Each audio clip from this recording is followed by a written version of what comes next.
जय हिंद। यूट्यूब के चैनल नवदर्शन में आपका स्वागत है। एसआईआर की नई वोटर लिस्ट में फॉर्म भरने के लिए हम ये वीडियो बना रहे हैं।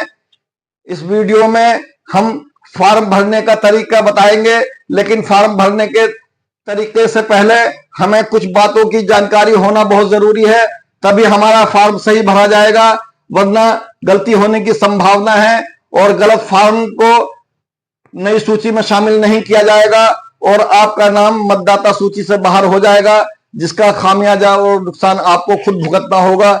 इसलिए फॉर्म भरने से पहले जानकारी जुटाना और जानकारी को ध्यान से सुनना बहुत जरूरी है। हमने पूरी जानकारी देने की कोशिश की है। हमारे इस वीडियो में कुछ भी बाकी नहीं रहेगा, इसलिए हमारे वीडियो को बहुत ध्यान से देखना है और सुनना है, उसके बाद ही आप फॉर्म भरें। एसआईआर फॉर्म भरने के लिए 5 कैटेगरियों की अलग अलग शर्तें हैं। फॉर्म भरने की सबसे पहली कैटेगरी ए श्रेणी है। उसमें जिन मतदाताओं का जन्म 1 जुलाई 1987 से पहले हुआ है, वो 40 साल या 40 साल से अधिक आयु के हैं, तभी उनका नाम 2003 की लिस्ट में होगा। और जो 40 वर्ष से कम के होंगे तो भले ही उनका जन्म 1 जुलाई 1987 से पहले हुआ हो, लेकिन उनका नाम 2003 की लिस्ट में नहीं होगा। तो उसके लिए इन्होंने 2 कैटेगरी बनाई है, ए और बी। ए में वो लोग हैं जिनकी आयु 40 साल या 40 साल से अधिक है, उनका नाम निश्चित 2003 की लिस्ट में होगा और उनका नाम 2025 की लिस्ट में भी होगा। उनको सिर्फ फॉर्म भरने की जरूरत है और अपना आधार, वैकल्पिक तौर पर वो पक्का सबूत नहीं है, आधार को मान्य नहीं किया गया है, लेकिन आप सबूत के तौर पर ए कैटेगरी में अपने आधार की कॉपी लगा सकते हैं और आपका नाम वोटर लिस्ट में शामिल हो जाएगा। अलग से किसी भी डॉक्यूमेंट्स को देने की जरूरत नहीं है। इसी की बी कैटेगरी है जिनका जन्म 1 जुलाई 1987 से पहले हुआ है, लेकिन वो 40 साल से कम के हैं, तो उनका नाम 2003 की लिस्ट में नहीं होगा, लेकिन उसके बाद की लिस्टों में उनका नाम जरूर होगा और 2025 की लिस्ट में भी उनका नाम होगा। तो उनको अपने फॉर्म के साथ एक स्वयं प्रमाणित डॉक्यूमेंट्स देना होगा, जिनकी लिस्ट हमने आखिर में दी हुई है, उसको हम समझेंगे। उसको स्वयं प्रमाणित करके हम फॉर्म के साथ जमा कर देंगे और आधार की कॉपी भी हम लगा देंगे, तो हमारा नाम वोटर लिस्ट में शामिल हो जाएगा और ये मतदाता एसआईआर की पहली कंडीशन पूरी हो जाती है। एसआईआर की दूसरी कंडीशन के लिए ऐसे मतदाता जिनका जन्म 1 जुलाई 1987 से 2 दिसंबर 2004 के बीच हुआ है, तो उनका नाम उन लिस्टों की बाद वाली, उनका नाम 2025 की लिस्ट में या उससे पहले की लिस्टों में होगा। तो हम उस फॉर्म में एक स्वयं प्रमाणित डॉक्यूमेंट्स को लगाएंगे। इसके लिए एक स्वयं प्रमाणित डॉक्यूमेंट लगाना जरूरी है। अगर आपने एक डॉक्यूमेंट नहीं लगाया तो आपका नाम वोटर लिस्ट में शामिल नहीं होगा और आप वोटर लिस्ट से बाहर हो जाएंगे।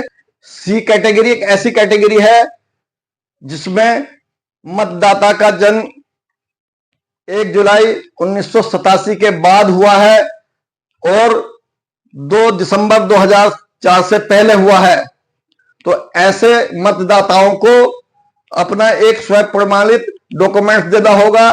साथ ही साथ माता या पिता का वोटर लिस्ट में जो नाम होगा वो 2003 की वोटर लिस्ट में से उसका एपिक नंबर, उनका नाम और उनका आप संबंध लिखेंगे। हम उसको फॉर्म भरते वक्त बताएंगे, तो वो लगाना जरूरी है। अगर माता पिता में से एक का अगर आपने डिटेल नहीं भरी है तो आपका फॉर्म मान्य नहीं होगा, आपका फॉर्म रिजेक्ट कर दिया जाएगा और आपका नाम नई वोटर लिस्ट में शामिल नहीं होगा।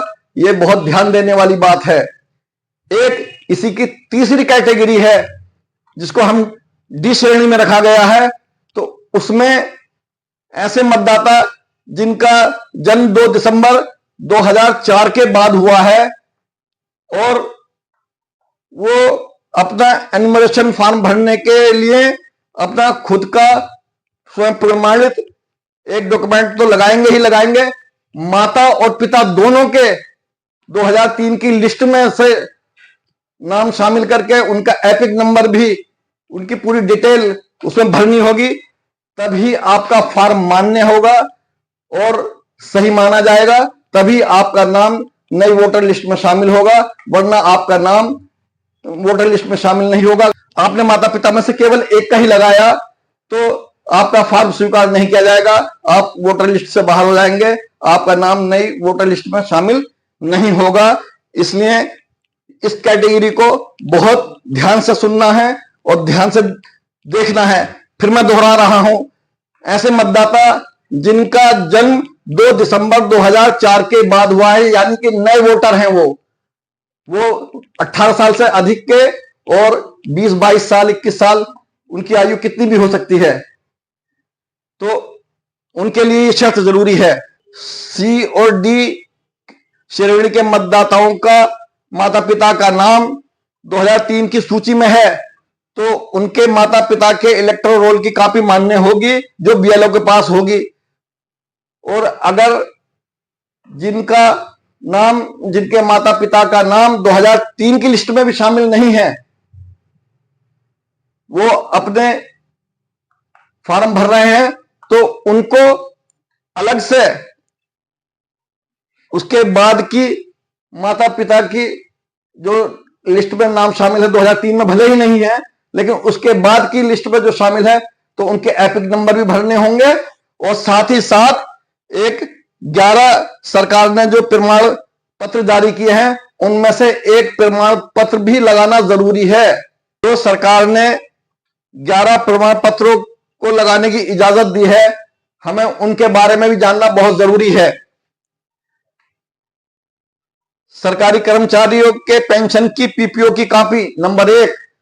नंबर 2, सरकार, स्थानीय अथॉरिटी, बैंक, डाकघर, एलआईसी, सार्वजनिक उपक्रम द्वारा 1 जुलाई 1987 से पहले का ये प्रमाण पत्र होना चाहिए, तभी मान्य होगा।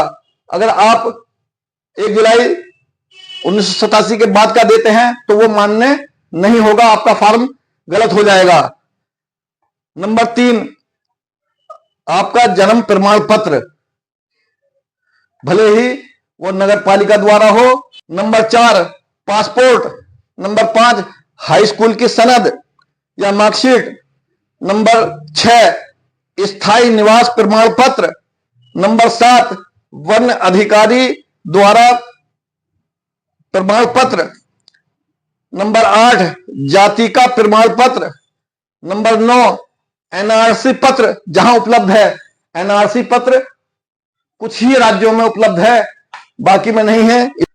नंबर 10, सरकारी परिवार रजिस्टर की नकल की कॉपी। नंबर 11, सरकार द्वारा आवंटित भूमि, पट्टे की भूमि या मकान का प्रमाण पत्र। नोट, मकान की संख्या वही पड़ेगी जो नगर निगम नगर पालिका द्वारा मकान के बाहर लिखी गई है। और ठीक जो महिलाएं अभी शादीशुदा होकर के आई हैं और उनका नाम 2003 की लिस्ट में नहीं है, तो उनके लिए उनके माता पिता में से एक की वोटर लिस्ट की डिटेल लगानी होगी और एक उसको स्व प्रमाणित करके लगाना होगा, तभी ये फॉर्म भरा जाएगा।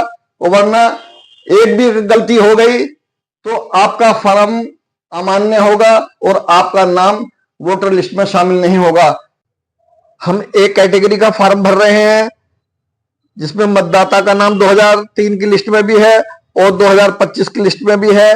मतदाता का नाम तारा बेगम है और उनका एपिक नंबर भी छपा हुआ है और घर का पता भी छपा हुआ है, क्योंकि निर्वाचन कार्यालय से फॉर्म आया हुआ है और उसका वोट की संख्या भी लिखी हुई है और बूथ संख्या भी लिखी हुई है।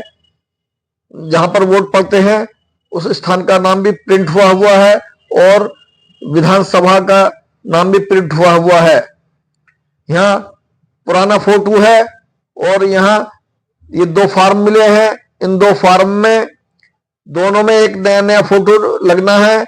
एक कॉपी अपने पास मतदाता को रखनी है, दूसरी कॉपी बीएलओ लेके जाएंगे और जब वहां से वो ओके हो जाएगा तब वो फिर दोबारा उस फॉर्म को ओके करके देंगे, वो एक सबूत हो जाएगा।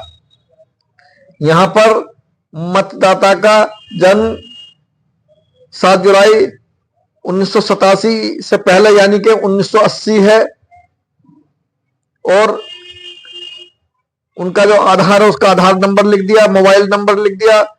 क्योंकि ये महिला है तो इनके पति का नाम लिख दिया, पति का एपिक नंबर लिख दिया, इनकी माता का नाम लिख दिया और माता का एपिक नंबर है तो लिख देंगे, नहीं है तो कोई बात नहीं है। और पति का नाम लिख दिया और उनका भी एपिक नंबर लिख दिया। क्योंकि 2003 में इनका नाम है तो यहां निर्वाचक का नाम, इनका नाम लिखा जाएगा और उसमें एपिक नंबर लिखेंगे। क्योंकि महिला है तो इनके पति का नाम लिख दिया और संबंध क्या है, पति है। जिला मुरादाबाद लिख दिया, राज्य उत्तर प्रदेश और इनके 2003 की लिस्ट में जो बूथ संख्या है, विधानसभा की संख्या और वोटर की संख्या 2003 वाली ये हमने लिख दी है। ये ऊपर जो है ये 2025 का एपिक नंबर है। एपिक नंबर पहले बदल गया था, अब आगे को एपिक नंबर नहीं बदला करेगा। यहां पर मतदाता का सिग्नेचर हो जाएगा या अंगूठा लगाएंगे और यहां बीएलओ दस्तखत करके फॉर्म को दे देंगे और एक फॉर्म अपने पास रख लेंगे। ये ए कैटेगरी का फॉर्म भर गया है, 2003 की लिस्ट में नहीं होगा। तब हम डेट ऑफ बर्थ लिखेंगे और आधार लिखेंगे, मोबाइल नंबर लिखेंगे, उसमें पिता का नाम लिखेंगे, उनका एपिक नंबर लिखेंगे, माता का नाम लिखेंगे, उनका एपिक नंबर लिखेंगे। क्योंकि ये महिला है तो इसलिए इनके, और 40 साल से कुछ कम उम्र है इनकी, तो इनके पति का नाम लिखेंगे और पति का एपिक नंबर लिखेंगे। क्योंकि इस कंडीशन में माता या पिता में से एक की पूरी डिटेल भरनी है अगले कॉलम में, तो वो हमने ये पूरी इनकी डिटेल लिख दी। ये बी कैटेगरी का फॉर्म भर गया। सी कैटेगरी का फॉर्म जिनका जन्म 1 जुलाई 1987 के बाद हुआ है और 2 दिसंबर 2004 से पहले हुआ है, यानी कि इनकी आयु 36 वर्ष के आसपास हो गई है, तो इसलिए इनका नाम 2003 की लिस्ट में नहीं होगा। उसके बाद की लिस्टों में इनका नाम होगा और उसमें ये एपिक नंबर और इनका मतदाता का नाम लिखा हुआ है। तो हम इनका आधार नंबर लिख देंगे, मोबाइल नंबर लिख देंगे, इनके पिता का नाम लिख देंगे और उनका एपिक नंबर लिख देंगे अगर है तो, और माता का नाम लिख देंगे, उनका एपिक नंबर लिख देंगे। क्योंकि ये 38 साल के हैं तो इनकी शादी भी हुई होगी, तो इनकी पत्नी का नाम भी लिखा जाएगा, उनका एपिक नंबर भी लिखा जाएगा। इमरान अपनी माता की डिटेल लिख रहे हैं, तो ये हमने पूरा ये भर दिया है। अब कुछ ऐसे हैं जो जिनका इस दूसरे फॉर्म में हम ये मान लेंगे कि ये 38 साल के ना हो करके ये 20 और 25 साल के बीच में है, यानी कि 2 दिसंबर 2024 को जो होगा वो 21 साल का होगा। तो इससे पहले की है इनकी जन्म तिथि। ये अगर ऐसा है तो हम इसको ये मान करके इस फॉर्म को पूरा कर रहे हैं। तो उस कंडीशन में इनका नाम, इनकी जन्म तिथि लिख दी जाएगी, आधार नंबर, मोबाइल नंबर, पिता का नाम और पिता का एपिक नंबर, माता का नाम, माता का एपिक नंबर। और ये जब 22-23 साल के हैं या 24 साल के तो शादी नहीं हुई है, इसलिए इनका यहां ये काट दिया जाएगा। और माता और पिता का दोनों का डिटेल लिखी जाएगी। ये डी कैटेगरी हो गई। और एक फॉर्म जो बिल्कुल अभी 18 साल से लेकर के 20-21 साल के हैं तो उनके लिए ये नया फॉर्म है, बिल्कुल नया वोट बनना है उनका। तो हम उसमें ये घोषणा पत्र लिखना होगा इसमें। और ये घोषणा पत्र अभिभावक का नाम, पिता का नाम और उनका एपिक नंबर, माता का नाम, उनका एपिक नंबर। और पति पत्नी तो 18, 19 साल, 20 साल में, 21 साल में होते नहीं हैं। अगर इस कॉलम में माता और पिता दोनों के नाम और उनकी पूरी डिटेल भरी जाएगी और उनका कहां पर वोट है, किस विधानसभा में वोट है, वोटर संख्या और मध्य स्थल, विधानसभा का नाम, ये सब लिखा जाएगा। माता पिता के दोनों कॉलम भरे जाएंगे और ये घोषणा हो जाएगी, स्वयं घोषणा। तो इस तरह से ये सब कैटेगरी के फॉर्म हमने दिखा दिए हैं, बता दिए हैं। और एक कैटेगरी और है कि जो शादी होकर के आई है लड़की, तो उसको अपना फॉर्म भरना है, तो उसको अपने माता पिता में से किसी एक का नाम लिखना होगा, जो कि उसके मायके वालों के यहां से लिया जाएगा और वहां का विधानसभा का नाम लिखा जाएगा। और वहीं की जो है बूथ संख्या सब उनकी माता या पिता का किसी का एक का हम लेना होगा और वो फॉर्म भर जाएगा। तो इस तरह हमने पूरी जानकारी दे दी है। हमारे वीडियो को बार बार देखें, पूरा समझ में आ जाएगा। हमने पूरा सब कुछ समझाने की बहुत कुछ कोशिश की है। और अगर हमारा वीडियो आपको पसंद आए तो हमारे वीडियो को सब्सक्राइब जरूर करें, क्योंकि वीडियो बनाने में टाइम खर्च होता है और जानकारी जुटानी पड़ती है, बहुत मेहनत करनी पड़ती है। धन्यवाद।